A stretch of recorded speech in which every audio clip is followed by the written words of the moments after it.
Alors j'ai découvert le Rav Ben Shetrit par hasard. Un jour, il y avait une télévision juive qui s'appelait TFJ. Et je tombe par hasard dessus et je vois ce monsieur avec sa barbe magnifique qui parlait de la relation de couple. Alors d'abord, j'étais pliée en deux de rire, parce qu'il est en plus très drôle. Et il vous dit, mais des choses d'une telle force qui sont tellement justes et qui peuvent transformer votre vie. Parce que c'est beau les belles théories, mais si on ne les applique pas dans notre vie, là on a vu Stefano Eliodan qui nous a parlé tout à l'heure que nous étions 100% responsables de ce qui nous arrive, que le monde qu'on a mis en place nous ressemble, et que donc il n'y a qu'à regarder dehors pour voir qu'est-ce qu'on a à l'intérieur de nous, quel est notre rêve et qu'est-ce qu'on a construit dehors. Donc je dis ça pour que vous comprenez au niveau où on est. Parce que le Rav n'a jamais parlé devant un auditoire de non-juifs, non-religieux. C'est la première fois qu'il va faire ça. Bien sûr, il parle totalement français.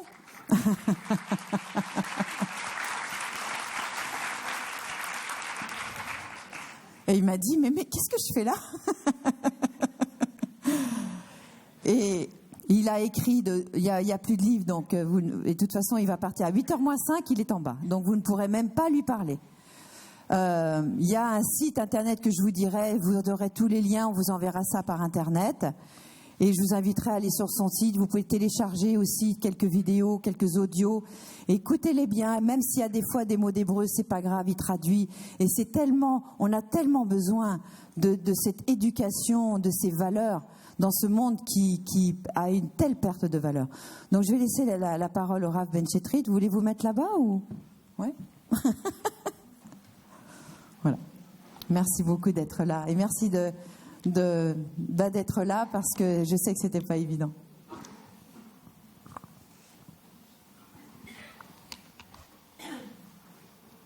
Alors bonsoir à toutes et à tous. C'était vraiment pour répondre à l'invitation de Madame Kaplan. C'est pas du tout évident pour moi. J'enseigne depuis 25 ans, mais pas dans ce genre de public. On va essayer de réfléchir ensemble. Le Maharal de Prague donne un enseignement central. Il dit la vie, bon, je ne vais pas traduire en hébreu. La vie, c'est passer du potentiel au réel. Chacun à l'intérieur de nous-mêmes, il vient au monde avec un potentiel, et ce potentiel, il doit être réalisé. À chaque fois que quelqu'un passe du potentiel au réel, on dit qu'il est vivant. Alors, pour vous donner une image, c'est un petit peu comme des poupées russes qui s'emboîtent les unes dans les autres. L'âme, la poupée la plus intérieure, c'est la neshama, l'âme. Celle qui est au-dessus, c'est le psychique. Celle qui est au-dessus, c'est le physique, et celle qui est au-dessus, c'est le vécu. Maintenant, l'âme, d'après les textes, elle est constituée d'éléments divins, c'est-à-dire un certain nombre d'éléments qui correspondent en fin de compte à une silhouette et qui correspondent au nombre de jours à vivre, comme c'est expliqué dans les textes de Kabbalah. L'âme est unique chez chaque personne, comme le nombre de jours à vivre est unique et la combinaison des éléments est unique. Par rapport à ça, on a le nefesh, le psychique, qui est en fait le système d'exploitation de l'âme. Un petit peu comme dans l'ordinateur, on a le DOS et on a le Windows. Le Windows, c'est le système d'exploitation du DOS. Maintenant, l'âme de l'ordinateur, c'est le DOS. Le psychique, c'est le système d'exploitation du DOS. Et ça, c'est le psychique. Et là aussi, le psychique, il est propre à chacun, comme le physique est propre à chacun. Parce que la Gemara dit, de la même manière que les visages sont différents, les esprits sont différents. Pourquoi il n'y a pas deux jumeaux dans le monde? Il n'y a pas deux jumeaux exactement identiques. Pourquoi? Au moins, les empreintes vont être différentes. Pourquoi? Parce qu'en fait, le visage nous permet de comprendre que la personne qui est en face de nous n'est pas nous. Maintenant, évidemment, quelqu'un il marche dans la rue, il va croiser quelqu'un qui a la même tête que lui, il va pas imaginer pendant une seconde que c'est lui, puisque lui, il est lui. Donc l'autre en face, c'est quelqu'un d'autre. Alors pourquoi est-ce qu'on a mis un visage différent? Même si on avait eu la même tête, on aurait bien compris que l'autre, c'est pas nous. Alors en fait, on a mis une autre tête à l'autre pour qu'on accepte que l'autre, c'est pas nous. Qu'on accepte que l'autre pense différemment de nous. Parce que la grande tendance, c'est quoi? C'est qu'un homme, il s'aime tellement, un homme ou une femme, un homme, il s'aime tellement, le mot préféré, c'est « je ». D'ailleurs, le mot « je » et le mot « Dieu » se ressemblent. Je fais ce que Dieu veut. Ouais. Et des gens se prennent pour Dieu parfois, par leur beauté, par leur argent, par leur caractère, par leur connaissance. Mais c'est un métier qui est extrêmement difficile à porter et qui peut avoir des conséquences très graves. Ici, c'est marqué une chose extraordinaire, c'est qu'on a mis une âme qui en elle-même est divine et qui est infinie. Maintenant, cette âme-là, elle va dégager une énergie énorme qu'en médecine on appelle la vie, la définition de la vie. Cette énergie, elle passe par le psychique, elle passe par le physique, elle passe par le vécu. Maintenant, c'est un peu comme le courant électrique. Le courant électrique, quand il arrive de la centrale, c'est du courant électrique. Quand on le met dans le radiateur, il fait de la chaleur. Quand on le met dans l'ampoule, il fait de la lumière. Quand on le met dans la chaîne IFI, il fait de la musique. La nature profonde de l'énergie ne change pas. C'est simplement l'utilisation qu'on en fait. Exactement pareil. L'aneshama, au niveau de l'âme, l'énergie en elle-même, elle est divine. Quand elle sort de l'âme, quand elle rentre dans le psychique, elle s'appelle en français la volonté. Quand elle traverse le physique, elle s'appelle la motivation. C'est elle qui porte le coureur, c'est elle qui aide la femme à accoucher. Et quand elle arrive dans le vécu, elle s'appelle la détermination. Mais c'est la même énergie. Maintenant, l'homme, il a un rôle, c'est simplement d'orienter cette énergie et d'essayer de lui donner une certaine connotation. D'ailleurs, si on vous voulait donner une image qui pourrait résumer quelques dizaines d'années de réflexion, c'est un peu comme une montagne. Imaginez une montagne, et en haut de la montagne, il y a une source. De la source, il coule de l'eau. Cette eau, elle est translucide. Juste à côté de la source, il y a un monsieur qui se tient là, avec une bouteille de colorant rouge et un sac avec des pierres et des bouts de bois. La montagne, c'est le corps humain. La source, c'est l'âme. L'eau, c'est l'énergie qui sort de l'âme. Maintenant, l'énergie qui sort de l'âme a la même nature que l'âme. L'âme, par définition, elle est divine. Quand l'énergie sort de l'âme, elle reste divine malgré qu'elle est sortie de l'âme. Le monsieur, c'est la personnalité. C'est le jeu, c'est le psychique. La bouteille de colorant, c'est la personnalité. Et le sac de bouts de bois et de pierre, c'est la capacité que nous avons d'orienter ce flux. Dans l'aneshama, l'âme produit un flux d'énergie extraordinaire, puisqu'il est infini. Le problème, c'est que quand cette énergie doit traverser les couches du psychique, du physique et du vécu, si les relais ne sont pas construits, parce qu'au niveau du psychique, il y a des malaises, des angoisses, des névroses, des complexes, de l'ignorance, de la lourdeur. Si au niveau du physique, il y a une ignorance de son corps, un mal vécu de son corps, une forme de paresse, alors ça fait encore des barrages. Et si au niveau du vécu, on parlait du physique, si au niveau du vécu, il y a des c'est difficile de parler avec un truc dans les... Alors, si au niveau du vécu, le regard de l'autre, la difficulté, la limite, les obligations, les stress, l'obligation d'exister, tout ça, ça crée en fin de compte des obstacles qui vont faire que parfois on se retrouve avec une personne qui a un très très grand potentiel, on va dire de 30 millions de kilowatts au niveau de l'origine de l'énergie, mais à l'extérieur, on arrive à 0,02 ampères. Alors 0,02 ampères, pour ceux qui ne sont pas au courant, c'est ce qui permet d'éclairer le voyant lumineux d'une chaîne IFI quand vous l'allumez ou d'une machine à laver. C'est marqué power. Ouais, quand vous l'allumez, c'est ça. Donc comment il y a une tellement grande perdition? Parce que la personne, elle a un grand potentiel. Mais quand elle arrive à l'extérieur, ce potentiel ne se réalise pas parce que les relais n'ont pas été créés. Ça s'appelle la construction de soi, ça s'appelle la maîtrise de soi, ça s'appelle la confiance en soi, la peinture sur soi, la cravate en soi. Donc, on parle en fin de compte des relais qui ont été créés pour que la chose arrive à l'extérieur. C'est pour ça que le Maharal, il a aussi une autre image. Il dit que l'homme ressemble à un cercle. Vous savez que toute la géométrie et toutes les mathématiques, en fin de compte, c'est qu'une forme de numérisation du monde réel et du monde spirituel principalement. Donc quand on dit que l'homme ressemble à un cercle, qu'est-ce que c'est un cercle? Un cercle, c'est une droite dont les deux extrémités se rejoignent. Parce que chez l'homme, la haine et l'amour, ça se rejoint. La bêtise et l'intelligence, ça se rejoint. Les intérêts et la réflexion, ça se rejoint. Donc un homme ressemble à un cercle. Maintenant, une droite, c'est quoi? C'est un ensemble de points. Comment on fait pour tracer un cercle? On prend l'outil qui s'appelle le compas, qui est l'outil le plus simple du monde. D'ailleurs, sa définition en verlan l'exprime très bien. Donc, vous prenez J'ai besoin des blagues pour savoir si vous suivez. C'est la seule manière.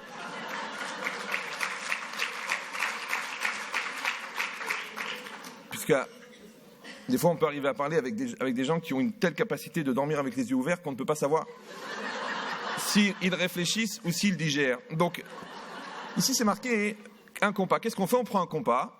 On prend une feuille, on pointe le compas, on trace la feuille. Maintenant, le compas, il a une spécificité, c'est qu'il a deux pointes. Une pointe qui pointe, mais qui n'écrit pas, et une pointe qui écrit, mais qui ne pointe pas. On m'a dit d'élever le niveau, donc j'essaie d'être à la hauteur. Alors, maintenant, je plante le compas et je trace le cercle. La pointe du compas, elle ressemble à la décision. Le crayon du compas, il ressemble à la réalisation. Ce qui apparaît du cercle, c'est ce que je suis, c'est-à-dire ce que je fais, ça apparaît, ce que je dis, ça apparaît, et mes attitudes apparaissent. Ça, c'est le cercle. Maintenant, je peux grandir le cercle. Il suffit d'allonger le bras. Ça s'appelle le cercle d'influence, d'accord? Mais il faut planter le compas. Première constatation très intéressante, c'est que la pointe du compas est toujours à l'intérieur du cercle. Par exemple, si vous tracez un cercle, est-ce que vous pouvez retracer le même cercle, mais en mettant la pointe du compas en dehors du cercle? Oui, non, oui, non. Bon, il y en a qui ont essayé, ils ont eu des problèmes, d'accord? Donc il faut absolument que la pointe du compas soit à l'intérieur du cercle. Pourquoi? Parce qu'on a dit que la pointe du compas, c'est la décision. Si la pointe du compas est en dehors du cercle, ça veut dire que moi, je vais exister grâce à ou à cause de quelqu'un, mais jamais moi. C'est moi qui dois tracer mon cercle. Mais je plante le compas, je trace le cercle. Deuxième constatation très intéressante, c'est que le cercle ne peut jamais être plus petit que la pointe. Je dis, mais c'est évident. Non, n'applaudissez pas, j'ai un temps très limité. Donc vous regardez les applaudissements et les rires, et quand je pars, vous explosez pendant une semaine. Ouais. Donc qu'est-ce que ça veut dire que le cercle ne peut pas être plus petit que la pointe? Ça veut dire qu'on ne peut jamais être plus nul que son potentiel. C'est impossible. Troisièmement, arrête. Je sais que c'est difficile, moi aussi ça me démange. Des fois je m'écoute, je m'applaudis. Mais bon, ça veut dire quoi? Ça veut dire quoi? Ça veut dire que quand on va pointer le compas, on va tracer le cercle. Maintenant, j'épouse cette femme, je crée ma famille. J'habite à tel endroit, je crée mon cercle d'amis. Je fais mon diplôme d'ingénieur, je crée ma société, je crée ma société. Qu'est-ce que je fais? Toute la vie, on trace des cercles. Maintenant, c'est impossible de tracer un cercle à main levée. Il faut un compas. On a dit le compas, c'est quoi? C'est la structure. À l'intérieur, il y a une très très forte décision, et ça va être la pointe du compas. Il va y avoir le crayon. Maintenant, je vous dis la vérité, il y a des gens, leur compas, il y a 2 pointes. Alors eux, quand ils se plantent, ils ne bougent plus. Et s'ils veulent faire exister, ils sont obligés de déchirer tout ce qu'il y a autour. Il y a le contraire. Il y a des gens, leur compas, il y a 2 crayons. Ils n'arrivent pas à faire un cercle. Parce qu'à chaque fois qu'ils essaient de faire le cercle, ils tracent un deuxième cercle. Ça, c'est les gens qui ont une double vie, ceux-là. Une vie à la maison, une vie au travail. Une vie dans leur couple, une vie en dehors du couple. Les gens compliqués. C'est des gens qui conjuguent le verbe aimer au pluriel, sont très dangereux. Et tout le monde sait que quand l'adulte erre, l'enfant paraît. Alors, qu'est-ce qui est marqué ici? Ça veut dire quoi? Ça veut dire que toute la vie, en fin de compte, on va tracer des cercles. Maintenant, le problème, c'est que quand on enlève le compas, le centre du cercle ne se voit plus. Toute la vie, on cherche le centre du cercle. Et c'est ça la connaissance de soi. Pourquoi? Parce qu'on a appris à l'école, ça s'appelle le rayon. On sait que la distance entre le centre du cercle et le point du cercle est toujours à la même distance. Maintenant, la connaissance du lien de traçabilité entre le centre et le point s'appelle la connaissance de soi. Donc j'ai fait ça, je sais pourquoi. J'ai dit ça, je sais pourquoi. J'ai rigolé, parce que c'est marrant. J'ai pleuré, parce que j'ai eu de la peine. Maintenant, s'il y a un décalage entre mon être intérieur et mon être extérieur, alors on dit en français que je ne suis pas moi-même, je ne suis pas moi-même. Si je ne suis pas moi-même, je suis qui? C'est pour ça qu'en français, le mot personne et le mot personne, il a 2 sens. Ouais. Maintenant, je ne peux pas exiger le respect qui est dû à la personne quand moi-même je pense que je suis personne. Maintenant, la personne, elle vient, elle me dit, vous savez, monsieur le rabbin, j'ai une angoisse. Moi, ma pire angoisse, ça serait d'être seul sur une île déserte. Je dis, mais écoutez, madame, c'est impossible que vous arriviez sur une île déserte, puisque quand vous y arrivez, elle n'est plus déserte. Elle me dit, non, mais c'est pas ça le problème, c'est que c'est l'angoisse de se dire, voilà, je suis seul, il y a 10 mètres de sable, un palmier, et je suis seul sur une île déserte. C'est traumatisant, c'est angoissant de se dire, je suis seul sur une île déserte. Je dis, mais madame, vous n'êtes pas sur une île déserte, puisque vous êtes là. Elle me dit, il comprend rien, le rabbin. J'ai très bien compris, madame. Je vais juste vous expliquer qu'il y a des gens, quand ils arrivent sur une île déserte, l'île, elle est encore déserte, parce que personne n'est arrivé. Donc maintenant, si moi, je ne me donne pas les moyens d'exister, et c'est ça, exister, c'est être à l'extérieur, c'est exister. Si je ne me donne pas les moyens d'exister, eh ben, je ne vais pas exister. Maintenant, si je n'existe pas, et c'est possible, maintenant je vais vivre, je vais manger, je vais dormir, je vais digérer, je vais mourir, je vais faire des choses, ouais, mais je n'existe pas. Si je n'existe pas en tant que personne, et personne, ça vient aussi de personnel, maintenant, dans cette tentative d'être personnel, il faut dire la vérité. Celui qui ne dit pas la vérité, quand il est personnel, il ment. On appelle ça en français personnellement. D'accord? Maintenant, si moi j'ai réussi à être moi-même, c'est-à-dire que mon être intérieur et mon être extérieur sont les mêmes, alors ça va aller très bien dans la vie. Pourquoi? Parce que c'est quoi la joie? Tout le monde se pose la question, la joie, le bonheur, la sérénité. Je pense que vous faites des séminaires, des choses comme ça, dans ce but-là.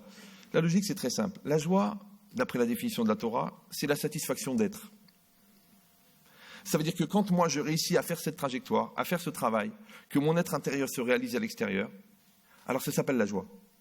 Maintenant, quand je ressens ce sentiment d'être, c'est la joie. Maintenant, quand je perpétue ce sentiment d'être en le constatant, ça s'appelle la confiance en soi. C'est qu'en fait, un homme, il vit en même temps qu'il se regarde vivre. En même temps qu'il est, en même temps qu'il se ressent être. Maintenant, si je me ressens être, alors à ce moment-là, il n'y a pas de problème. Le problème, c'est que quand moi, je n'ai pas créé les relais entre mon être intérieur, mon être potentiel et mon être réel, alors à ce moment-là, je vais être obligé de tricher. Je vais prendre des médicaments qui vont raccourcir la distance.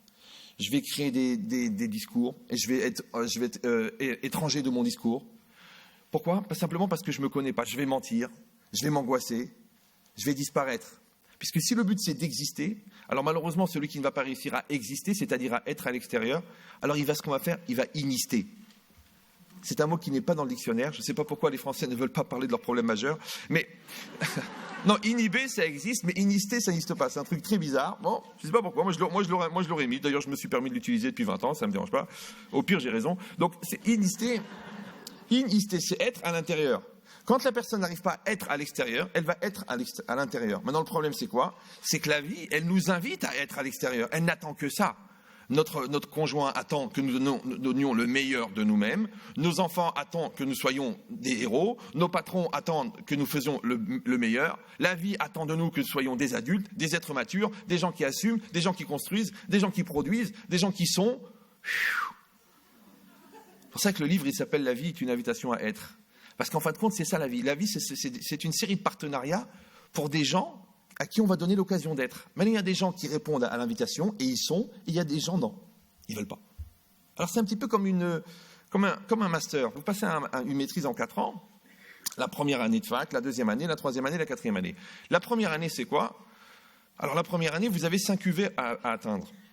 La deuxième année, 10 UV. La troisième année, 4 UV. La quatrième année, 6 UV.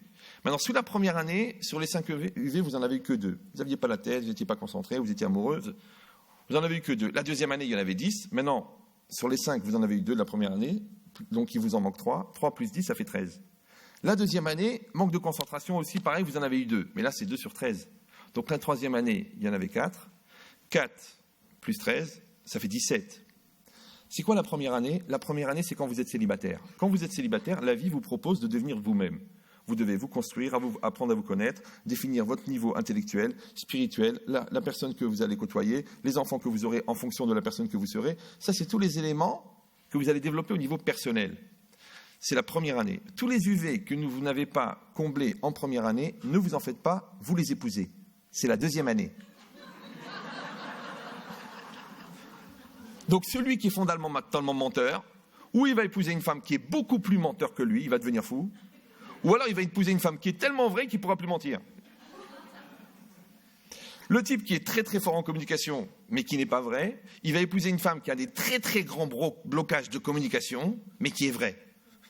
Maintenant, lui, pour l'aider à parler, il va être obligé de parler vrai. Quand elle voit qu'il se bouleverse en parlant vrai, elle va avoir envie d'être vraie, donc elle va se mettre à parler. Et ça va aller très bien. Vous allez dire, ah, donc c'est bien, chacun il est complémentaire de l'autre. Non, parce que ce qu'ils n'ont pas acquis en deuxième année, c'est-à-dire dans le couple, ils vont l'acquérir en troisième année. Et troisième année, c'est les enfants. Et vous savez que les enfants, génétiquement, ils viennent de nous. Non, il faut le savoir. C'est très important. Oui, parce qu'avant, je pouvais dire, mon fils, il est bête comme moi, il est bête comme ma femme et beau comme moi. Aujourd'hui, ça n'est plus possible. Avec la génétique, c'est au moins 50-50. D'accord ? D'ailleurs, quand il y a de la gêne, il n'y a plus de plaisir. Oui, mais... Donc moi, j'essaie de regarder si j'ai déjà compris chez ma femme qu'est-ce que je suis, dans le miroir de ma femme qui je suis, dans le miroir de mon mari qui je suis. Après, ensemble, on se regarde dans le miroir des enfants. Est-ce qu'on est prêt à regarder ? Est-ce que je peux dire, tiens, il est entêté comme moi ? Tiens, il manque de confiance comme moi ? Est-ce qu'on est capable de le faire ? Ou non, on va continuer à se conduire comme des gamins, d'accuser l'autre de ce que l'on est. C'est un gros problème. Et cette logique-là, c'est que la vie, elle propose des étapes, et dans chaque étape, en fin de compte, on rencontre des partenaires qui vont nous donner l'occasion d'être. L'enfant, qu'est-ce que c'est l'enfant ? Vous savez ce que c'est l'enfant ? C'est le redoublement. Quand vous avez triché en CM1 et que vous n'avez pas voulu faire les problèmes, et que vous vous trouvez devant votre gosse de CM1 qui vous dit « Papa, tu m'aides », et que là, il y a un malaise parce qu'il voit que vous ne comprenez rien, vous n'avez pas l'impression de venir en réincarnation en CM1. Vous êtes en train de revivre le CM1. Il vous regarde comme ça. Toute la vie, c'est comme ça. Alors, je vous donne un secret. J'ai du mal à tout traduire en français, mais je vous le donne. La psychologie, c'est comme les impôts. Tu peux payer plus tard, mais il y a des indemnités. Maintenant, vous savez qu'il y a 2 grandes étapes troublées chez un homme dans la vie. Ces 2 périodes, c'est 14-18 et 39-45. C'est deux périodes de crise. Bien qu'aujourd'hui, c'est 14-23, puisqu'il y a les 5 ans de PlayStation qui décalent la maturité. Donc, quand une personne va accompagner ce flux existentiel qu'elle a en elle, et parce que c'est ça le projet, et c'est ce qu'on a dit que la montagne, en vérité, c'est le corps, et la neshama, l'âme, c'est la source, et que l'eau qui en coule, et ça c'est très très important, l'eau qui en coule, elle a exactement la même nature que la source. Le monsieur qui est au bord, avec sa bouteille de colorant, c'est le moi, c'est la personne. Quand je vais mettre du colorant dans l'eau, elle va être à 99% de l'eau, et 1% elle va être colorée. Ça s'appelle la personnalité. Quand je vais orienter cette eau à droite ou à gauche avec des bâtons et des cailloux, ça s'appelle que je vais appliquer mon droit d'exister, d'orienter mon choix d'existence, mon libre arbitre. Donc en fin de compte, si on se résume, la montagne, c'est le corps, le monsieur, c'est le psychique. Qu'est-ce qui reste ? Il reste la source et l'eau. L'eau et la source sont de la même nature, puisque l'énergie qui sort de l'âme, elle est exactement de la même nature que l'âme. Or, cette énergie, elle est infinie. Donc qu'est-ce qu'elle fait ? Elle traverse l'homme, elle traverse le psychique, elle traverse le physique, elle traverse le vécu. Donc qu'est-ce qui reste de l'homme dans toute cette aventure ? Il reste simplement une connotation personnelle et une orientation personnelle qui est donnée à une énergie divine qui le traverse. Maintenant, si moi, ça va ou non ? Oui, non ? Maintenant, si moi je suis capable de ne pas polluer cette énergie au niveau de mon psychique avec mon orgueil, avec ma bêtise, avec ma lourdeur, donc je vais laisser cette énergie pure. Si je la laisse pure quand elle traverse mon physique, parce que je ne vais pas la polluer avec mes envies, avec mes pulsions animales, avec la deuxième partie de mon corps. Vous savez que la partie la plus chaude de la planète était à l'équateur, vous le savez. C'est le centre. C'est pour ça que Léonard de Vinci, quand il a dessiné l'homme, dans un cercle, quand vous tracez les 2 diagonales, le milieu, c'est pas ici. C'est pas ici. C'est ici. C'est le déterminant. Ouais. C'est pour ça que nous, dans les textes, on dit celui qui maîtrise ici, il maîtrise le reste. Celui qui ne maîtrise pas ici, il ne maîtrise pas le reste. Parce qu'en hébreu, ani, c'est je. Le mal qui est en soi, si on ne le maîtrise pas, il s'identifie à soi, et nous, on s'identifie à lui. Et quand le ani s'identifie au mal, ça s'appelle animal. Donc c'est quoi l'idée ? Ça, c'est très important. C'est qu'une personne arrive à comprendre qu'on a cette force à l'intérieur qui est infinie puisqu'elle est divine. C'est pour ça que le livre des records, il ne s'arrêtera jamais.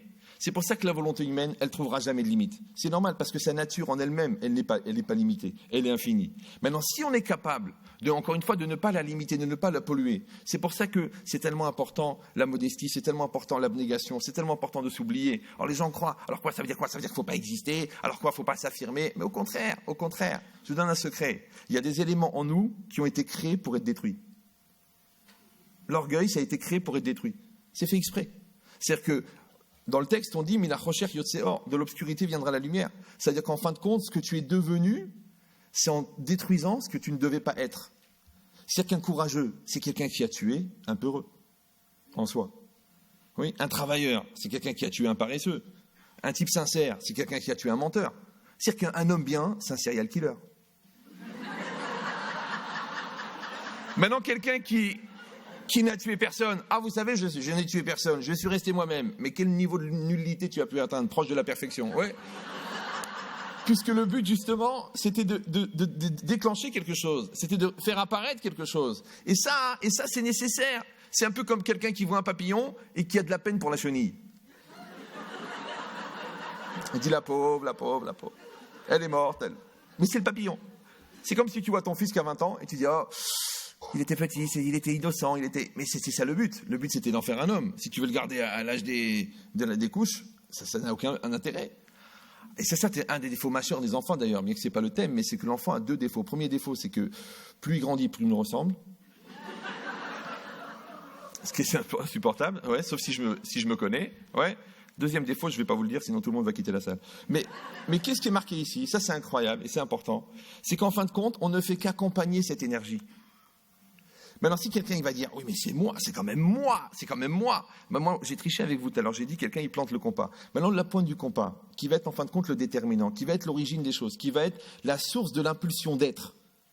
Parce que je dis quelque chose, avant de le dire, je le pense. Même pas avant de le dire, je trouve les mots pour le dire. Avant de trouver les mots, je le pense. Avant de le penser, je veux le dire. avant de vouloir le dire, qu'est-ce que j'ai? Ça s'appelle l'impulsion d'être. L'impulsion d'être. Nous, dans les textes, on dit qu'en fin de compte, l'impulsion de la pensée, elle vient des reins. Elle ne vient pas de la tête. La tête, qu'est-ce qu'elle fait? Elle va seulement utiliser cette énergie et elle va créer un schéma de pensée qu'on appelle la pensée. Parce que qu'est-ce que c'est une pensée? Une pensée, c'est une image complexe créée par des arcs entre les neurones. C'est une image qu'on a créée. Maintenant, cette énergie qui crée les arcs, elle-même, d'où elle vient? Alors on dit elle vient des reins. Les reins, pourquoi? Parce que c'est marqué Klayot, Yohatzot, les reins conseillent. C'est-à-dire que l'impulsion première de la pensée, en fin de compte, ce n'est pas de la pensée. C'est une impulsion. Oui, parce que pourquoi j'ai pensé? Quand j'ai déjà pensé, ça veut dire que c'est déjà formulé. Maintenant, il y a des pensées qui sont d'origine personnelle et des pensées qui sont réceptionnées. Il y a un récepteur et il y a un émetteur. Alors quelqu'un, il a une idée. Il croit qu'il a une idée. Mais en vérité, l'idée, il l'a reçue. Comme si quelqu'un, il écoute de la musique.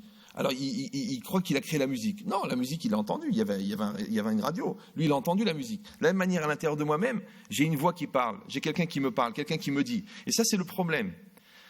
Si on est croyant, si on n'est pas croyant, c'est un autre problème. Mais si on est croyant, ça veut dire qu'on a une impulsion à l'intérieur de soi qui est tellement forte, qui est tellement puissante, et qui, en fin de compte, qui objective nos choix. Pourquoi? Parce que d'un côté, une partie qui est liée au corps, qui est liée à la matière, et de l'autre côté, une partie qui est liée à l'âme.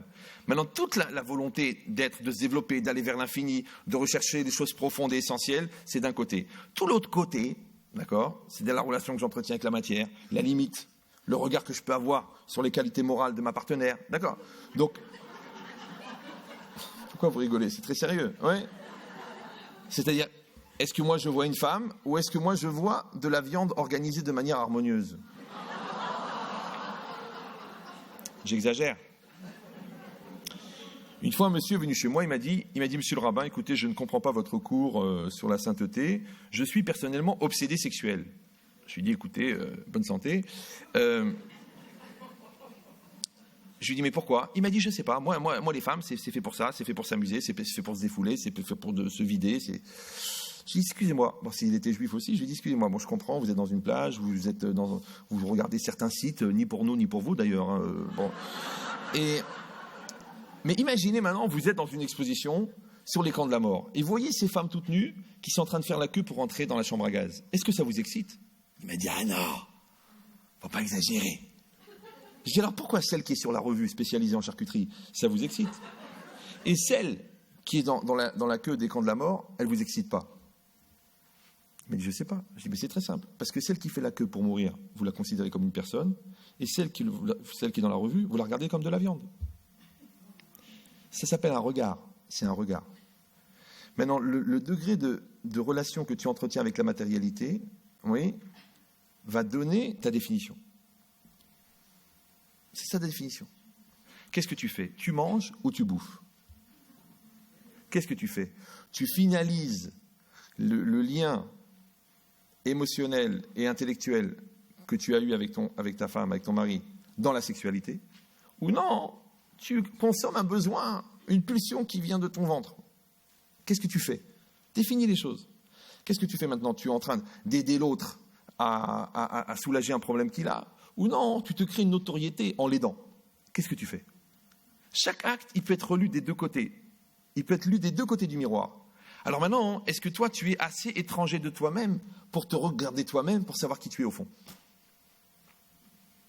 Moi, j'avais un ami, quand j'avais 14, 15 ans, comme ça, j'étais en pleine réflexion, en pleine recherche, il s'appelait Alexandre. Alors, il était toujours avec moi, il me disait, bon, Iria, je m'appelle Iria, Iria, ça veut dire Dieu est vivant. Bon, alors, il me disait, bon, Iria, ce que tu fais, c'est bien. Là, c'est pas bien. Là, tu dis n'importe quoi. Là, tu rigoles, c'est pas marrant. Là, tu t'investis pas. Là, tu dis que tu as bossé, tu n'as rien foutu. Il m'aidait. Il me remettait en cause. Il m'aidait à grandir.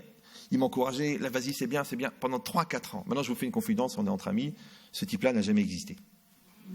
C'est moi qui l'ai inventé. Il s'appelle Ihya 2. Oui. Juste avant le retour. Donc, il n'a jamais existé. Mais il m'a beaucoup aidé. Ça veut dire quoi? Ça veut dire qu'en fin de compte, une personne, plutôt que d'attendre que la vie lui apprend qui il est, plutôt qu'attendre que l'autre lui apprend qui il est, peut-être que lui-même, il peut se regarder. C'est ça le travail sur soi. C'est la projection que je mets au-dessus de moi-même. C'est-à-dire que moi, je me regarde vivre, je m'écoute parler. Mais alors, si je dis une chose qui est incompréhensible, je ne dois pas m'étonner que la personne ne le comprend pas. Si moi, je mens, je ne dois pas m'étonner que l'autre n'a plus confiance. Maintenant, le problème, c'est que quand moi, je suis convaincu de ce que je dis, ça devient problématique. Parce que convaincu, ça peut s'écrire en 2 mots. C'est difficile, oui. Donc il faut que je réussisse à être étranger de moi-même pour essayer de prendre à l'intérieur de moi-même la part, par exemple, d'intérêt qui détourne ma réflexion. C'est-à-dire combien il y a de pas moi-même en moi-même. Là, je peux dire je ne suis pas moi-même. C'est pour ça qu'en hébreu, le mot ové veut dire le présent. Et on veut dire en même temps le verbe être. Parce que le verbe être, c'est le présent. Ça veut dire que d'être présent, c'est d'être. Et le présent, c'est être. Alors nous, on croit que le présent, c'est une temporalité. Comme il y a le présent, le passé, le futur. En vérité, le présent, c'est inintéressant, ça n'existe pas. Philosophiquement, c'est pas intéressant. Ce qui est intéressant, c'est quoi ? Parce qu'on peut dire que le présent, le temps, c'est un présent qui dure. On peut dire que le présent, c'est une illusion d'optique qui est liée par la culpabilité que j'ai de savoir qu'un jour je vais mourir. Je suis pas obligé de penser que le temps existe. Ou non, le contraire, le temps existe. Mais alors le temps, il est bien vécu, mal vécu, ça dépend. Si je l'optimise, il est bien vécu. Si je le subis, il est mal vécu. Alors ça veut dire quoi le temps ? Alors il y a une autre lecture. C'est de dire que le temps, en fin de compte, le présent, c'est pas une notion de temporalité. Le présent, c'est une notion de maturité. C'est-à-dire, c'est une relation que j'ai avec la réalité. C'est pour ça qu'en français, on peut dire le présent et on peut dire tu es présent, je te sens présent. Par exemple, là, je vous sens présent. Mais je vous vois pas, mais je vous sens présent. Ouais.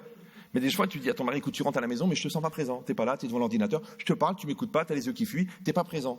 Donc tu n'es pas présent. Pourtant, tu es présent, mais tu n'es pas présent. Maintenant, le mot présent, il a 3 sens. Il veut dire le mot présent, le temps présent, l'état de présent et aussi le cadeau, c'est un présent. Alors je vous donne la phrase que vous allez essayer de retenir. Quand je vis le présent en étant présent, c'est parce que j'ai compris que chaque présent est un présent. Maintenant sachez, d'après nous, d'après vous je ne sais pas, mais d'après nous, le nombre de présents à vivre, il est compté. Le nombre de souffles, il est compté. C'est compté. Quand tu gaspilles le présent, c'est-à-dire que tu gaspilles des occasions d'être. Or les occasions d'être, elles sont nécessaires. C'est comme les lacunes à l'école, elles vont te rattraper un jour. Eh bien, les lacunes de la vie, elles te rattrapent un jour. C'est-à-dire que la vie, c'est une gare, et il y a des trains, et toi, c'est sur le quai, et tu dois prendre le train. Dans le train, des fois, c'est ta femme, des fois, c'est ton mari, des fois, c'est une opportunité, des fois, c'est un sourire, des fois, c'est une occasion de grandir, des fois, c'est une occasion de se la fermer, c'est un train.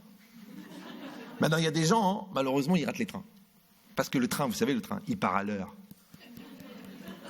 Maintenant, quand le train, il part à 8h17, moi, le mien, il part à 20h15, pour vous dire, ouais. Mais quand le train, il part à 8h17, moi, j'ai pris des millions de trains. Je voyage toute l'année, moi. La semaine dernière, j'étais à Marseille, à Nice, à Milan. Et demain, je pars à New York. Mercredi, je vais à Los Angeles. Donc, j'ai l'habitude du stress des trains. Et bien, ça vous fait un truc bizarre. Vous venez avec une valise et vous arrivez toujours sur le quai du train où il n'y a pas d'escalator. Votre valise, c'est un frigo. Comment vous allez la monter ? Et quand vous arrivez... Et vous avez un billet pour le train de 8h17, et il est 8h17, et le train, il part devant vous. Alors vous attrapez le contrôleur, vous dites, excusez-moi, monsieur, c'est la SNCF. Oui. Il est 8h17. J'ai un billet pour le train de 8h17. Je suis sur le quai du train de 8h17. Où est le train de 8h17 ? Il dit, il est parti. Mais il est 8h17, c'est marqué 8h17. Il doit être là à 8h17. Il dit, non, il part à 8h17. C'est-à-dire pour avoir le train de 8h17, il ne faut pas venir à 8h17. Souvent, les gens, vous leur donnez rendez-vous, ils partent de chez eux à l'heure où ils ont rendez-vous chez vous.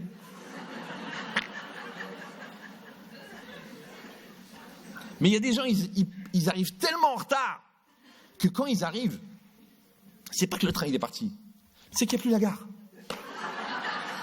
Il dit, mais il y avait une gare ici. Il voit un McDonald's, un café, il dit, mais il y avait une gare. Je dis, mais enfin, monsieur, la gare, ça fait 10 ans qu'elle est fermée. Et il y a des gens, ils ratent les rendez-vous de la vie comme ça, ils ratent les trains. Maintenant, le problème, c'est quoi ? C'est que la vie, elle est là, et moi, je suis là. Maintenant, quand vous essayez de sauter dans un train, tu sais comment ça se passe ? Vous pouvez pas rester comme ça. Et puis, quand le train arrive, vous sautez dedans. Non, vous allez vous refaire le nez. Ouais. Donc, qu'est-ce que vous faites ? Pour on va dire un train qui démarre, vous courez à la même vitesse que le train. Et quand vous êtes à la même vitesse que le train, vous sautez dans le train. Ça va ? Le train, c'est la vie. Il faut courir à la même vitesse que ta vie. Il faut courir à la même vitesse que ta femme, que tes enfants, que ton mari, que ton travail, que tes attentes, des fois que ton potentiel. Il faut courir à la même vitesse. Si tu es en décalé, les lacunes se cumulent. Après, les lacunes, quand elles se cumulent, qu'est-ce qu'on fait ? On les justifie. Quand on les justifie, on s'installe dans la victimisation. Et on passe la moitié de sa vie à écrire un bouquin pour expliquer pourquoi on ne pouvait pas répondre à la question. Mais de vous à moi, La réponse, tout le monde s'en fout, c'est pas la peine d'écrire un livre. Il y a des gens toute leur vie. Je vais expliquer pourquoi ça n'a pas été avec Martine. Son caractère, sa mère, sa truc, son nez, ses valeurs morales. Enfin, c'était impossible. Ouais. Je dis, mais combien de temps ça vous a pris pour faire ça? Il m'a dit, mais ça m'a pris des années. Je dis, mais vous avez commencé quand? Il m'a dit, le lendemain du mariage. Donc celui-là, il a un dossier pour justifier son divorce, qu'il a commencé à préparer le lendemain du mariage. Celui-là, il a de quoi justifier ses échecs, grâce au manque de ses parents. Celui-là, les erreurs de ses enfants, oui, grâce au manque de sa femme ou de son mari. Donc les gens, ils passent leur vie à créer des dossiers justificatifs d'échecs. On appelle ça en français une dérive du flux existentiel. C'est-à-dire que moi, j'ai une énergie, elle est énorme. Elle est chez moi. C'est moi qui dois l'utiliser. Maintenant, on me demande d'une chose, de l'orienter et de lui donner une connotation. La connotation personnelle, ça va être ma personnalité. Oui. Maintenant, ma personnalité, c'est quoi? Personnalité, c'est un mot composé. C'est personne et réalité, en fait. C'est l'empreinte de ma personne dans la réalité. C'est ma personnalité. Dans ce que je fais, dans mon travail, dans mes écrits, dans mes tableaux, tu retrouves ma personnalité. Donc, c'est l'empreinte de ma personne dans la réalité. Maintenant, quand quelqu'un ne se réalise pas, on l'a dit qu'il n'existe pas. Donc là, c'est pas la personnalité. Là, c'est la personnalité. C'est la personnalité. D'ailleurs, tout le monde lui dit, mais tu dors? Mais tu dors ou quoi? Mais tu te rends pas compte? Mais regarde tes enfants, ils partent en sucette. Regarde ton couple, il part en vrille. Mais réagis.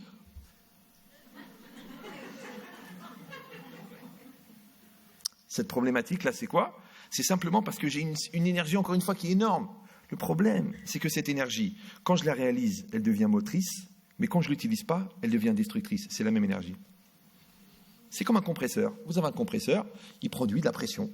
Vous le branchez sur un appareil, il fait un marteau-piqueur. Mais si vous ne le branchez pas, la pression, elle se cumule, ça explose. Ça s'appelle la colère, ça s'appelle le malaise, ça s'appelle l'hystérie, ça s'appelle l'angoisse. Des fois, ça s'appelle la dépression, ça s'appelle l'explosion, ça s'appelle le refus de l'autre. C'est simplement que je n'ai pas branché le câble à l'endroit où il fallait l'exploiter. Je n'ai pas donné un espace de réalisation à cette énergie. Et cette énergie, elle est énorme. C'est pour ça que l'amour, il peut devenir de la haine. C'est pour ça que quelqu'un qui ne va pas au bout de ses choix, il ne se réalise pas. Parce que c'est une énergie tellement puissante, tellement forte, qu'elle a besoin d'un espace de réalisation. Donne-lui à cet enfant. Moi, j'avais des problèmes avec mes enfants. Moi, j'en ai un certain nombre, à peu près 4 fois la moyenne de chez vous. Donc, alors les gens, ils me disaient, mais comment... il dit, mais écoutez, votre fils, il n'arrête pas de faire des blagues. Je dis, ça, c'est génétique, il n'y a rien à faire. Alors, il m'a dit, bon, mais il est distrait. Je dis, écoutez, monsieur le professeur, moi, je ne remets pas en cause vos incapacités à l'éduquer, mais juste une question. Non, je ne suis pas déçu du système, mais enfin, bon. Des fois, quand je les inscris, je leur dis, écoutez, je ne vous demande pas d'en faire des bons élèves, n'essayez de ne pas les abîmer, ça suffira, ouais. Mais, non, j'exagère, la réalité est bien pire. Donc, alors, qu'est-ce que je dis à la personne, j'ai dit, écoutez, cet enfant, mon enfant, il a un cerveau. Ouais, il a un cerveau, je sais comment il a été conçu, je sais comment on l'a fait avec ma femme, je sais quel amour on a créé, quelle ambiance on a créé, quelle ambition on avait. Il est bon. Maintenant, donnez-lui à manger. Si vous voyez qu'il a fini l'exercice, donnez-lui un deuxième, un troisième.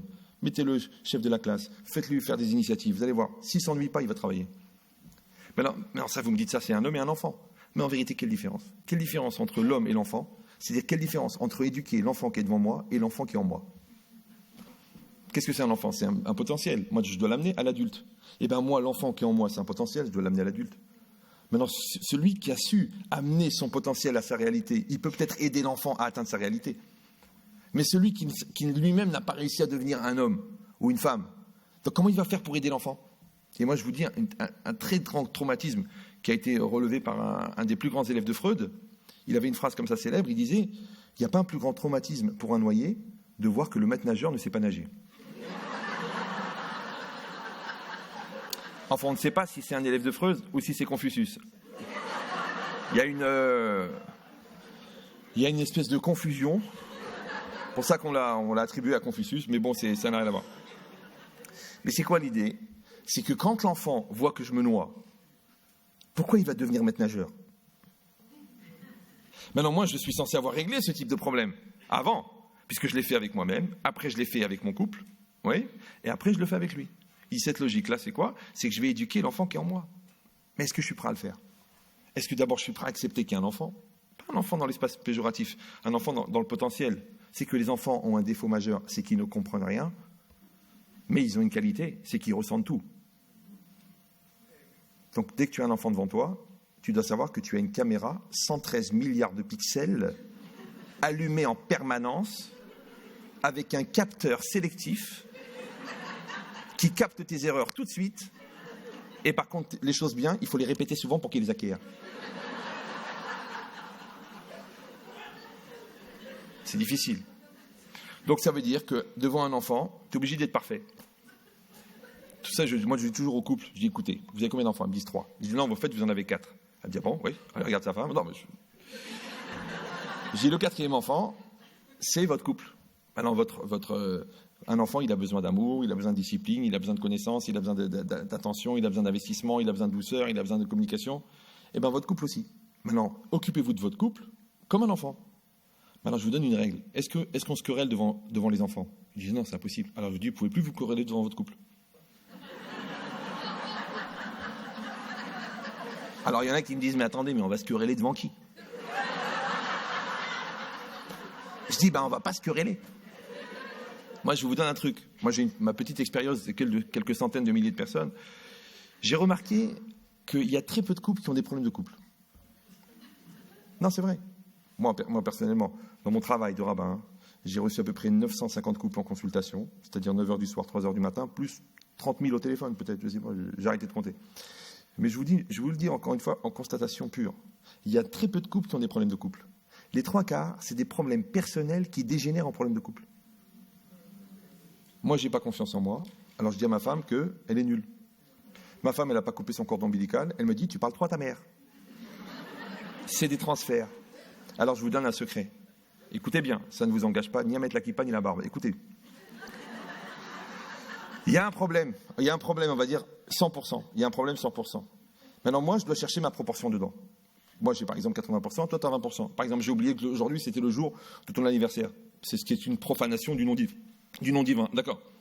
Donc maintenant, j'ai fait une erreur à 80%. Maintenant, toi, au lieu de me dire, tu sais, chérie, c'est mon anniversaire, tu m'as dit crève.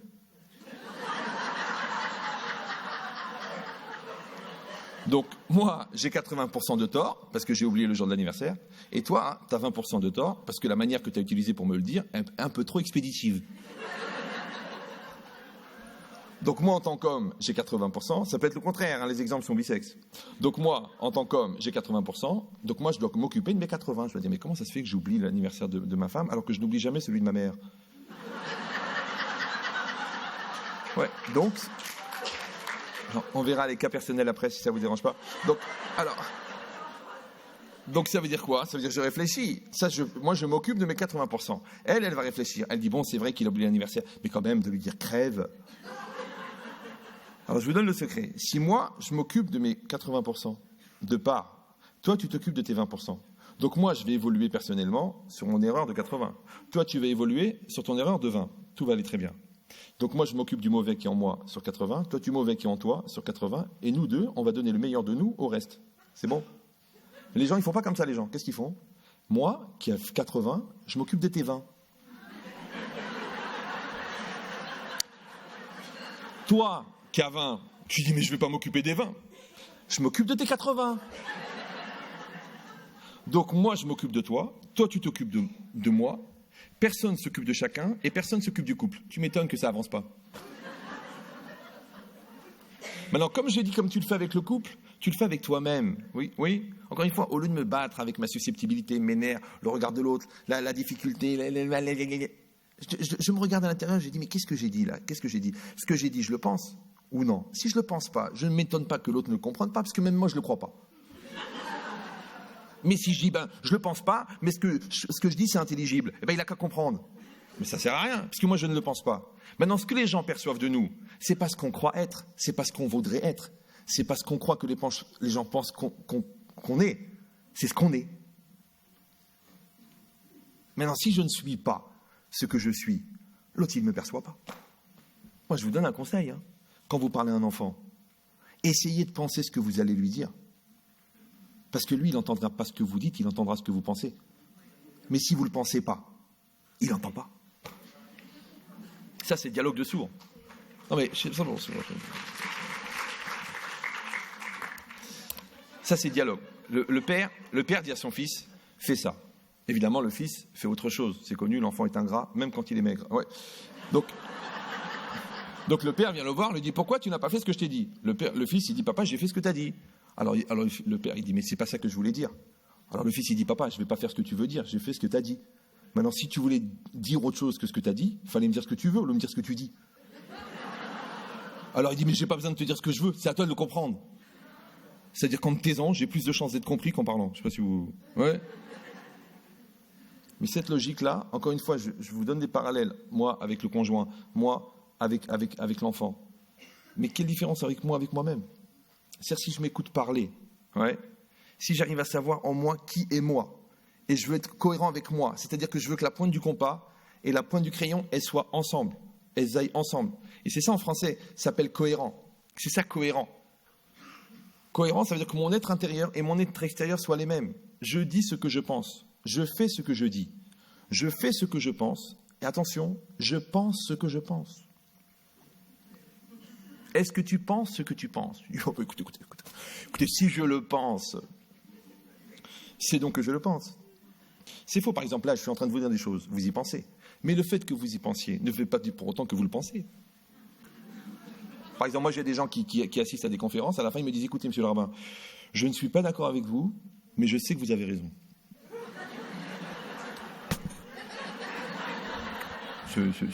C'est limite schizophrénie. Mais c'est quoi l'idée?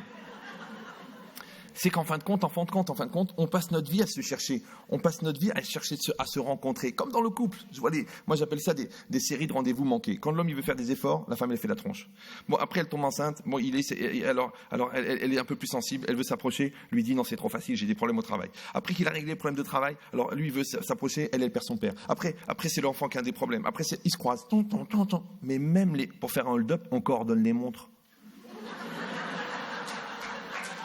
Tu dis, écoute chérie, on va s'aimer en même temps, on va s'engueuler en même temps, on va se réconcilier en même temps. Les gens, ils se croisent. Maintenant, tu croises ta femme, c'est une chose. Tu croises tes enfants, c'est une chose. Tu croises ta vie, c'est un problème, là. Il y a des gens comme ça, ils se réveillent à 50 ans, je crois que j'ai raté un truc. Je voulais pas être docteur, ça c'est pour faire plaisir à ma mère. Je voulais pas habiter ici, j'étais obligé à cause du boulot.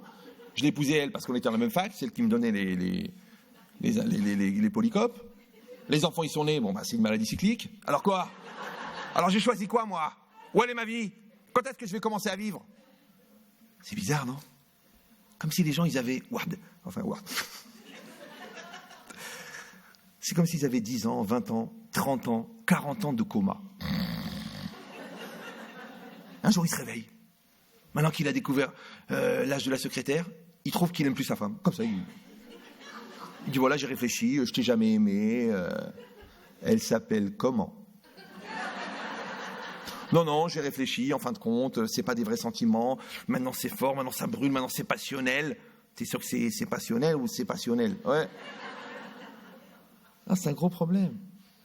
Cette logique-là, qu'une personne qui se donne pas les moyens d'être elle-même, il risque d'arriver un grave problème, c'est d'être quelqu'un d'autre. Maintenant, il y a des gens qui existent dans le regard des autres. Alors, il faut faire attention, parce que le regard des autres, c'est un miroir, mais miroir déformant, puisqu'il est déformé par la personnalité de l'autre, qui, elle, est unique. Maintenant, il y a des gens qui se regardent dans une mosaïque de miroirs des autres. Ah ben, ce sont très compliqués, ceux-là. Ils n'arrêtent pas de changer, de s'adapter. Ils ont une personnalité à la maison, une personnalité au travail, une personnalité dans la rue, une personnalité à la télé, une personnalité à l'armée. Ils ont combien de personnalités? C'est impossible. En psychologie, ça s'appelle le caméléon. C'est un phénomène. C'est les gens qui prennent la couleur du milieu. D'ailleurs, souvent, ils s'appellent Léon et souvent, ils sont... Bon. Mais... ça me fait rigoler parce que cette blague, elle a 20 ans, mais vous, elle vous fait marrer. Ça veut dire que j'ai encore de l'espoir. Donc, qu'est-ce qui est marqué ici? Ici, c'est marqué une chose incroyable. C'est que mon intériorité et mon extériorité, je dois les mettre sur la même longueur d'onde. Ouais. Quand moi, je me mets sur la longueur d'onde de l'autre, ça s'appelle l'amour. Quand moi, je me mets sur la longueur d'onde de l'enfant, ça s'appelle qu'il a compris que je cherche son bien et lui, il a confiance en moi. Chaque dimension, en fin de compte, c'est une question de longueur d'onde. Comment on appelle cette longueur d'onde? Le Maharal de Prague, il dit, le mot en hébreu est amour, c'est ahava. Maintenant, le mot, vous savez qu'en hébreu, les lettres ont une valeur numérique. Donc, le mot ahava, en valeur numérique, ça fait 13. Maintenant, c'est la même valeur numérique que le mot echad. Echad, ça veut dire 1. Donc, le mot echad et le mot ahava, ils ont la même numérique. Ça veut dire que aimer, c'est faire 1. Vous allez me dire, bon, on n'avait pas besoin du Maharal... Tout le monde sait qu'aimer, c'est faire 1. Non, attendez, on ne s'est pas compris. Attention. Faire un, ça veut dire que c'est un acte dynamique. Oui. C'est pas que je fais un. Les gens comme ça, tu sais, bon, écoute chérie, les sentiments ne sont plus là. La passion a quitté notre couple. Les braises se sont refroidies. Mais toutes les braises du monde, quand tu souffles dessus, ça redémarre. Les femmes adorent se faire souffler sur les braises. C'est très connu, ouais. Ça veut dire on redémarre la passion, ouais. Eh ben ça dépend de toi. C'est-à-dire que l'amour, c'est un verbe actif, ouais. Aimer, c'est faire un. Maintenant, je vais faire un avec toi. Je vais faire un. Maintenant, il se passe que les gens avec qui je fais un, eh ben il y a une espèce de vibration qui apparaît et qu'on appelle dans le monde extérieur l'amour. Mais c'est une question de chronologie. Si je fais un et que j'ai la vibration, pour nous, ça s'appelle l'amour. Si j'ai la vibration alors que je fais deux, ça s'appelle pas de l'amour. Il y a des gens comme ça, ouais. Il dit, tu sais, je ressens quelque chose, je ressens une attirance, Mais en réalité, ils font pas deux. Ils font toujours deux. Ils font pas un. Mais attention, parce que en hébreu, sin-a, ça veut dire la haine.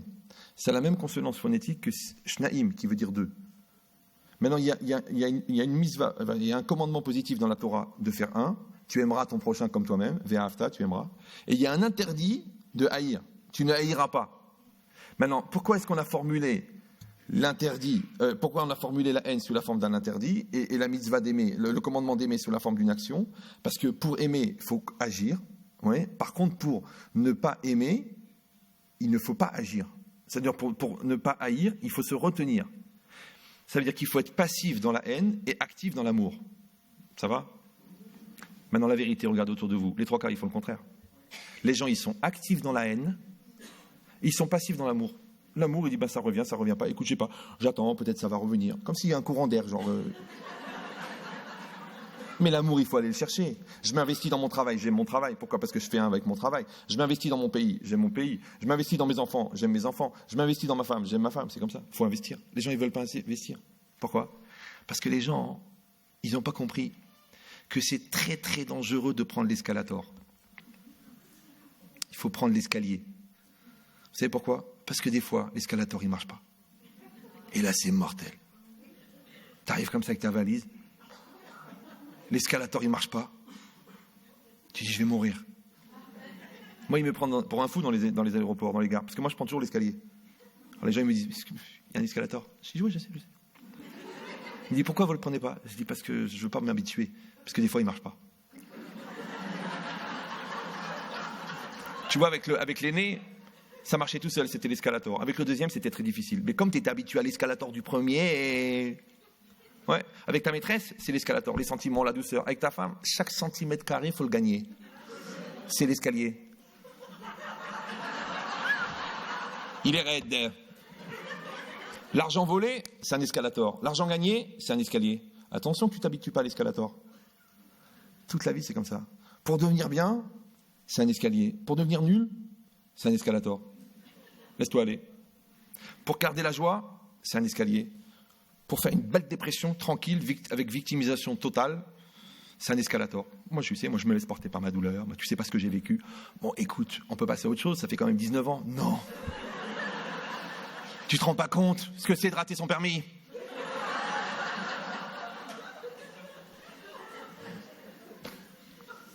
Cette logique-là, elle veut dire, et ça c'est très très important, elle veut dire, encore une fois, si on cherche ce point du compas, on cherche la pointe du compas, on cherche l'impulsion première, on cherche la cause originelle, on cherche la source première de la vie, et celle-là elle est infinie. C'est-à-dire que celui qui sait aller chercher l'énergie, il n'est jamais fatigué, il n'est jamais malade. C'est comme si vous êtes avec un enfant, par exemple. Ouais. Ça fait la 3e école dont il est renvoyé. C'est la 7e fois qu'il met un tournevis dans l'œil de son frère. Vous ne savez plus comment lui expliquer. Gentiment, la tannée, la conviction, vous l'avez mis un film sur les requins. Vous ne savez plus quoi faire. Donc là, vous n'en pouvez plus. Vous êtes en train de réfléchir à une solution puisque vous êtes à un étage élevé. Donc vous réfléchissez, d'accord? Donc vous n'en pouvez plus, vous êtes au bord du meurtre. Au bord. Ouais. Et puis vous vous retournez, comme ça, vous faites... Bon, allez, vas-y. Allez, on recommence. Allez, sortez de voir. Et tu recommences. Mais je comprends pas, il y a 2 minutes, tu voulais te trucider. 1 seconde après, tu redémarres. Comment t'as fait? En fait, t'as fait un aller-retour. T'as été chercher à la source, t'as pris l'énergie, t'as redémarré. C'est bien ou non?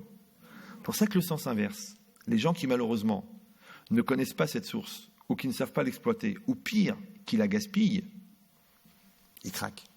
C'est comme un arbre. Vous savez, un arbre, il y a le tronc, la sève, le tronc, l'écorce, les branches, les fruits, les feuilles. Le tronc, c'est le moi. L'écorce, c'est la dignité, c'est le respect de soi. Les branches, c'est la structure mentale. Les fruits, c'est les actions, on en produit. Les feuilles, c'est les attitudes. Il y en aura des millions. Maintenant, l'autre, il m'attend, il attend de moi, la vie, elle attend de moi, mes obligations. Non, je donne des fruits, je donne des feuilles, je donne des fruits, je donne des feuilles. Bon, je me remets en cause un petit peu. On peut tailler les branches, ça les renforce. Ça s'appelle le travail sur soi. L'écorce, il ne faut jamais toucher. On n'enlève jamais l'écorce. La sève, jamais. C'est la sève qui nourrit les fruits, qui nourrit les feuilles.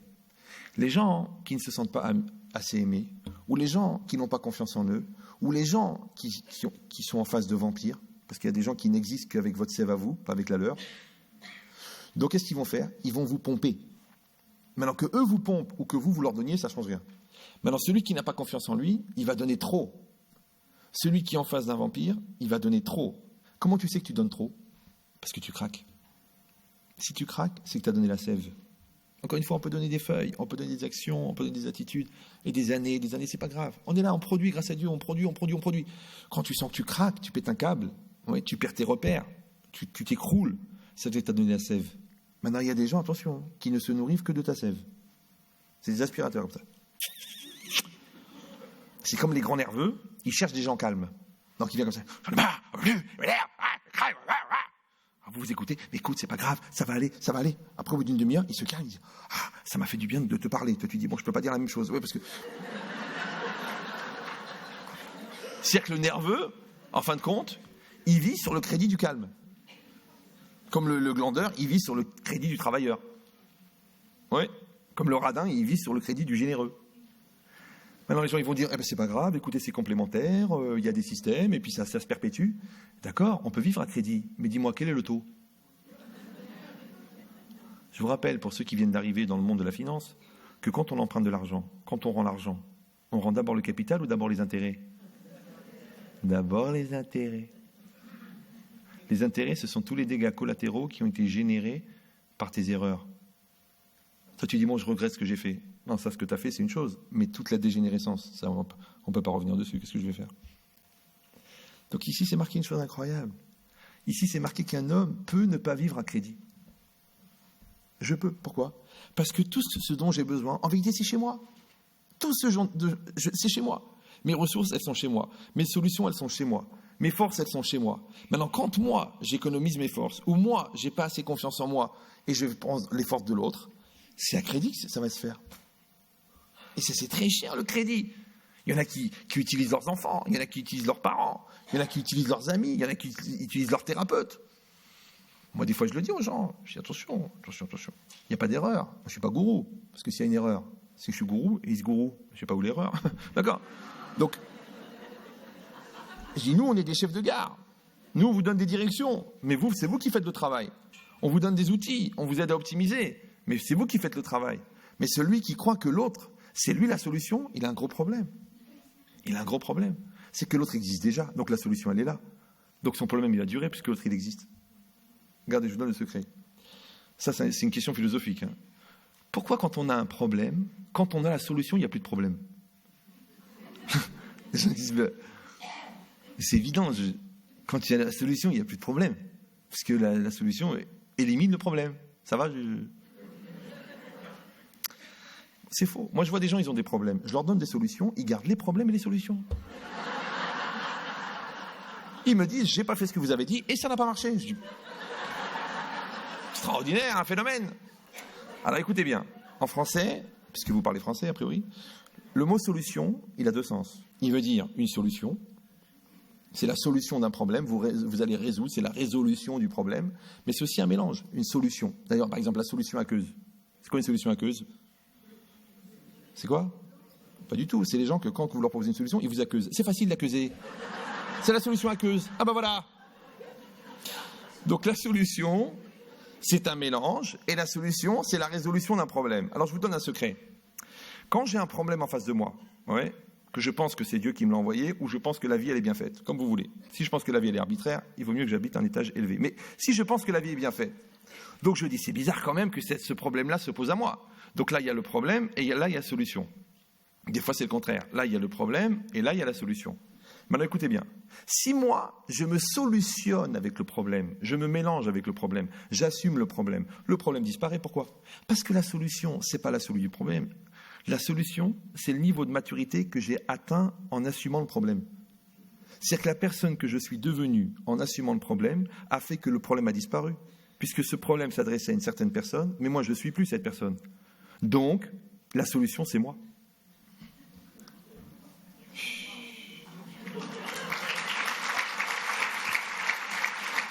Mais ça, c'est si je me solutionne.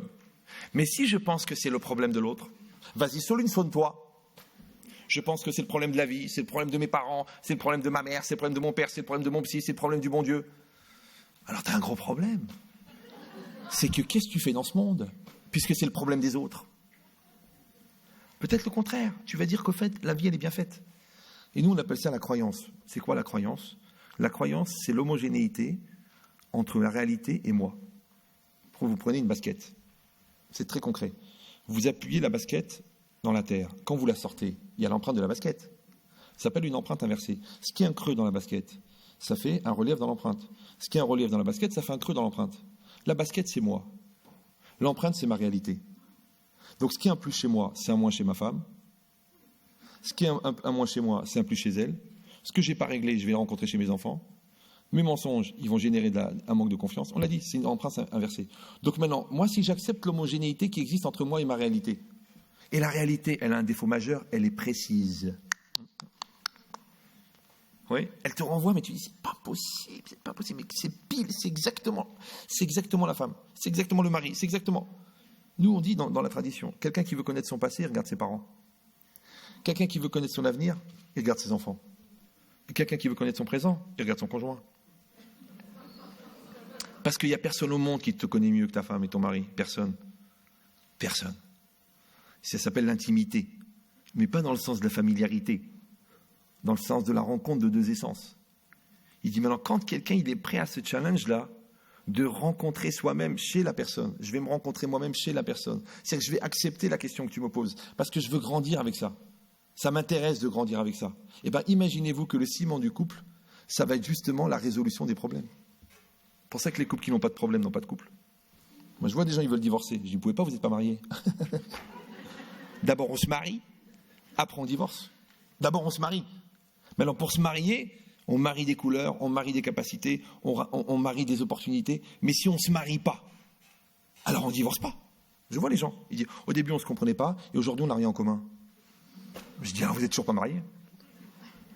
Maintenant, quand tu te maries avec l'autre, quand tu te maries avec ton essence, quand tu te maries avec toi-même, alors automatiquement, tu vas faire un, et faire un, c'est s'aimer. Maintenant, quand toi, tu t'aimes, qu'est-ce que ça veut dire aimer? C'est quoi aimer? Il dit le Maharal, à Avaz et Shaviut Teretsonot. L'amour, c'est l'équivalence des volontés. On a dit que la volonté, c'est l'énergie de l'âme. Ça veut dire que l'âme, elle va produire une énergie, on a dit, elle passe par le psychique, le physique, le vécu, et elle est réalisée. Quand moi, je me réalise, j'existe. Quand toi, tu te réalises, tu existes.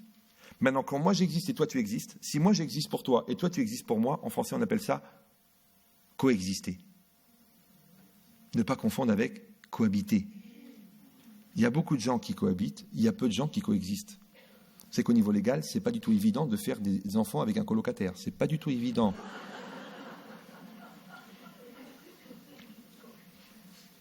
Maintenant, ne peuvent coexister que des gens qui existent. Maintenant, est-ce que moi, je suis responsable de tes problèmes d'existence personnelle qui nous empêchent de coexister? Maintenant, est-ce que moi, je peux être la solution à ton problème d'existence pour qu'on finisse par coexister? C'est compliqué. Alors, je te dis, nous, on dit Dieu a bien fait les choses. L'autre, il va dire la vie, elle est bien faite. Tu verras que les choses, elles se rencontrent. Parce que les personnes, ou tu les attires, ou tu les mérites. Si tu les attires, c'est à cause de tes manques. Si tu les mérites, c'est à cause de tes valeurs. Si tu es victime, t'attires des bourreaux. Si tu es infirmière, t'attires des malades. Si tu manques de béquilles, t'attires des béquilles. Il y a des gens comme ça. Ils sont pas sûrs d'eux, hein. Ils ont besoin d'être soutenus. Alors justement, j'étais dans une mauvaise passe, et justement, il était là, alors il m'a aidé, et il a joué un peu le rôle de la béquille. Ah bah d'accord, m'a dit, mais qu'est-ce que tu vas faire maintenant que tu vas mieux? Qu'est-ce que tu vas faire avec la béquille? Tu les pousses, ça devient une prothèse, c'est compliqué. D'accord.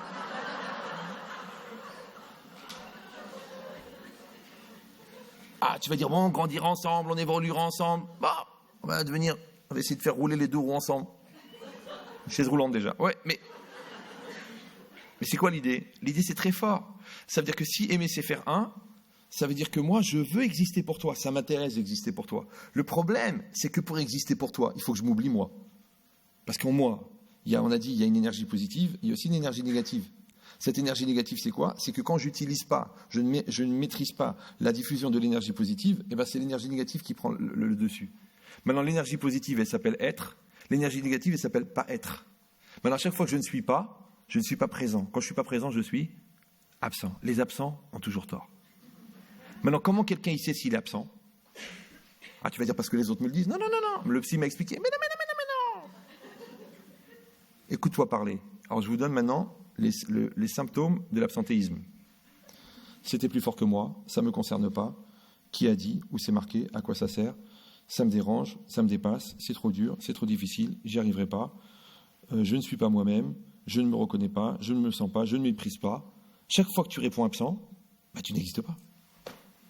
Ils vont dire, oui, mais enfin, ça, des fois, c'est difficile. J'adore les gens quand tu leur donnes une solution, ils te disent, oui, mais c'est pas évident. Mais si c'était évident, il n'y aurait pas de question. Donc c'est pas évident.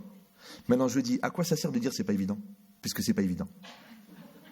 Eh bien c'est pas évident, c'est encore une tentative de ne pas accepter ce qui est évident. Maintenant ce qui est évident, c'est ce que tu considères comme évident, et ce qui n'est pas évident, c'est ce que tu rends pas évident. Donc en résumé, pour ceux qui prennent des notes, le concret, c'est ce qu'on crée. Et ce qu'on crée, c'est ce qu'on croit. Ça veut dire ce qu'on croit, c'est l'intérieur. Ce qu'on crée, c'est l'extérieur. C'est ça le concret. Moi, les gens qui me disent « Oh, vous savez, écoutez, ça n'est pas très concret, ça manque de pragmatisme, vous n'êtes pas assez réaliste. » Comment on n'est pas réaliste? Mais on passe notre journée à s'occuper de la réalité des gens qui n'assument pas leur réalité. Comment on ne peut pas être réaliste?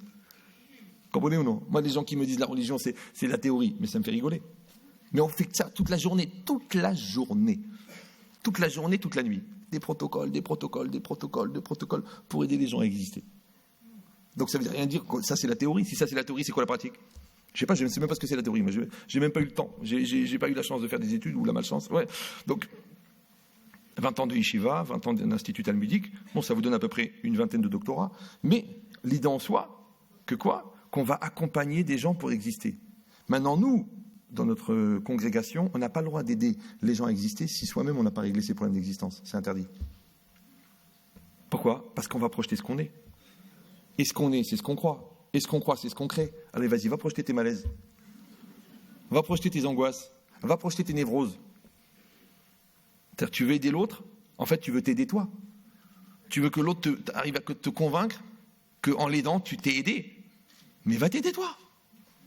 Sinon, tu vas créer des générations de tordus. Et cette logique-là, c'est ça.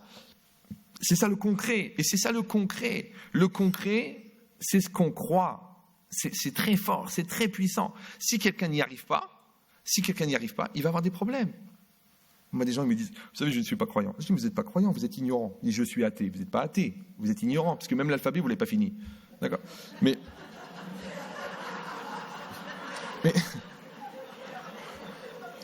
une personne, restez détendu. C'est quoi l'idée? C'est qu'une personne, en fin de compte, qu'est-ce qu'elle fait? Elle cherche à être. Elle se donne les moyens d'être. Maintenant, quand moi je me donne les moyens d'être, c'est-à-dire que j'apprends à me connaître, j'apprends à trouver les outils qui sont nécessaires, j'apprends à voir qu'est-ce que la vie me propose, alors je vais trouver tout ça, en fin de compte, ça va être que des révélateurs. C'est-à-dire, c'est les rencontres que je vais faire, c'est les outils que je vais utiliser, c'est les épreuves que je vais avoir, c'est le bonheur que je vais avoir qui va être révélateur, en fin de compte, de ce que je contiens. Nous, on a un texte, on dit, en hébreu, « Sof ma'aseh b'machashava techila ». La fin de l'acte est dans la pensée au départ. C'est que tout ce qui va se réaliser, en fin de compte, c'est ce que tu as dans la tête. Maintenant, le mot machashava en hébreu, il veut dire penser. il vient du verbe larchov, qui veut dire penser. Mais il vient aussi du mot chashuv, qui veut dire important. Maintenant, pourquoi le mot chashuv, pourquoi le mot important et le mot penser, ils ont la même racine? Parce qu'en fait, on a dit tout à l'heure, ce que tu penses, c'est ça ce qui est important. Et ce qui est important, c'est ce que tu penses. Maintenant, toi, tu penses à beaucoup de choses. Toi, tu vis beaucoup de choses, tu ressens beaucoup de choses, mais ce n'est pas vraiment ce que tu penses. Mais attention, parce que ton vécu ne sera que la projection de ton intense pensée. C'est pour ça aussi, dans les textes, le Ramban, il explique, il dit que la semence de l'homme, elle est faite à 90% de pensée. Et c'est pour ça que les testicules, qui sont les poches de la semence, ils sont en face des reins, alors que la pensée, elle vient des reins. Il dit maintenant, quelqu'un qui maîtrise sa pensée, c'est-à-dire son essence, il dit en faisant l'analyse du sang et l'analyse de la semence, on trouve exactement les mêmes caractéristiques. Il dit le sang et la semence sont la même nature, ils sont faits d'éléments extrêmement petits et chacun d'entre eux contient toutes les caractéristiques de tous les membres de l'homme. En français, ça s'appelle l'ADN. Le problème, c'est que le Ramban a vécu en 1214. Je ne sais pas si vous... Voilà, c'est bien. Au Moyen-Âge, à l'époque des croisés. Fier de l'être, d'accord?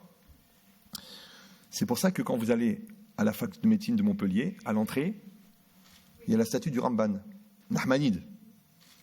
Mais comment des gens comme ça, qui n'avaient jamais ouvert un livre de médecine? D'ailleurs, c'est la seule faculté, c'est la première faculté de médecine d'Europe. Et pour apprendre là-bas la médecine, il fallait parler l'hébreu, parce que c'était des rabbins qui enseignaient.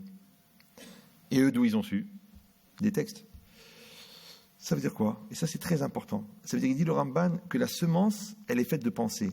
Or, la semence, c'est ta définition. Maintenant, ta définition, elle est concentrée, malheureusement, non pas de tout ce que tu es, mais de tout ce que tu es en temps réel. Ça veut dire que tu changes, tu as des idées. Aujourd'hui, tu aimes un peu plus, là, tu aimes un peu moins. Là, tu es faible, là, tu es fort, là, tu es bien, là, tu n'es pas net. À l'instant T, on prend un scanner, une photo, un flash de ce que tu es, et c'est inscrit dans la semence. Donc c'est possible que l'enfant que tu vas concevoir à cette période de ton couple et l'enfant que tu vas concevoir à un autre moment n'est pas le même. C'est pour ça que les enfants, ils viennent tous du même couple et pourtant ils ne se ressemblent pas. D'ailleurs, c'est souvent le seul point commun qu'ils ont. Pourquoi? Parce qu'un homme, il a plusieurs facettes, une femme a plusieurs facettes, la combinaison de centaines de facettes et de centaines de facettes, ça va donner des centaines de combinaisons. Maintenant, le travail, c'est quoi? C'est justement d'essayer d'être sur la même longueur d'onde, c'est-à-dire de faire la correspondance entre les combinaisons.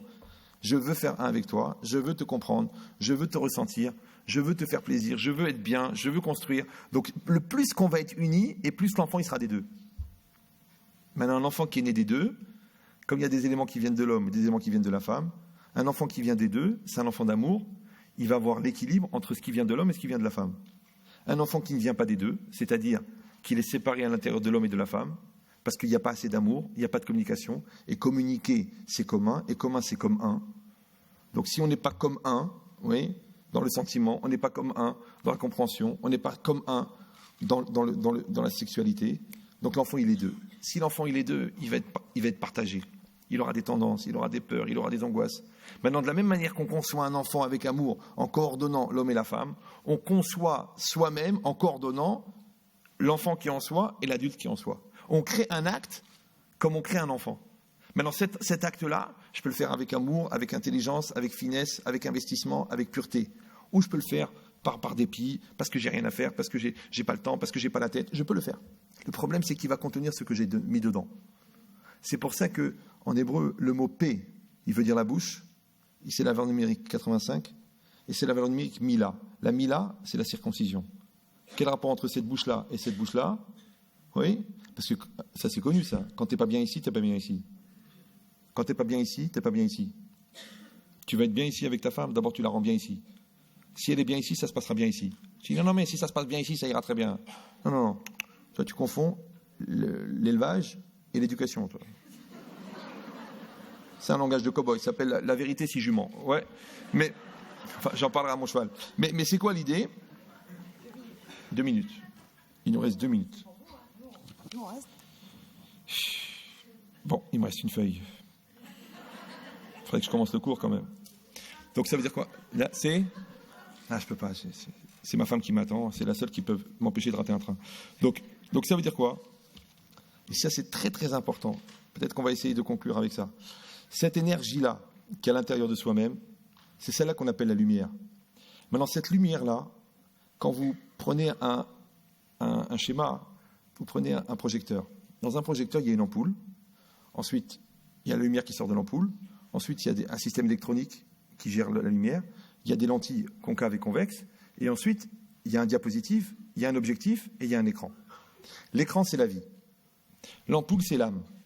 L'énergie qui sort de l'âme, c'est la lumière. Le système électronique, c'est le psychique, c'est l'intellect, c'est la fonction imaginative, c'est l'émotion, c'est la sérénité. C'est ce qui va transformer la lumière. Les lentilles concaves et convexes, ça va être mon corps. C'est le côté physique des choses. Ça, c'est l'électronique, le psychique, et ça, c'est le physique. Le diapo, c'est mon projet existentiel. L'objectif, c'est quoi? C'est mon système d'expression. L'écran, c'est la vie. Dès que j'allume le projecteur, la lumière est transformée, traverse le diapo et projette mon projet existentiel dans la réalité. Ce que je vois sur l'écran, c'est ce que je contiens. Maintenant, si je prends une photo floue et j'en fais un diapo, est-ce que, en la mettant dans le projecteur et en réglant, je peux rendre l'image nette? Oui, non. Elle sera nettement floue. D'accord? Maintenant, si je suis net, ma vie, elle est nette. Si je suis flou, ma vie, elle est floue. Si je suis ni net ni flou, ce qu'on appelle Internet, genre, pourquoi tu vérifies tes emails à 4h30 du matin? C'est ni net ni flou, c'est... Bon, disons que tu fais une formation en anatomie. Bon, mais c'est quoi l'idée? Ça, c'est très important. Qu'est-ce qu'on fait toute notre vie, en fin de compte? On améliore ce projecteur. On améliore la qualité du diapo. Mais sachez que dès qu'on a créé le diapo, c'est-à-dire que notre conviction, notre décision, elle est entière. Il suffit de laisser passer la lumière. Et qu'est-ce qu'on va avoir sur l'écran? Eh bien, l'image. Mais l'image, c'est 100% de la lumière. Or, la lumière, on a dit que ça symbolise la volonté. Donc, ce que j'ai devant moi, c'est juste la projection de ma volonté. Maintenant, ici, je vois du bien. Ici, je vois du mal. Ici, je vois de l'avenir. Ici, je ne vois pas d'avenir. Ici, je vois de la puissance. Ici, je vois de la nullité.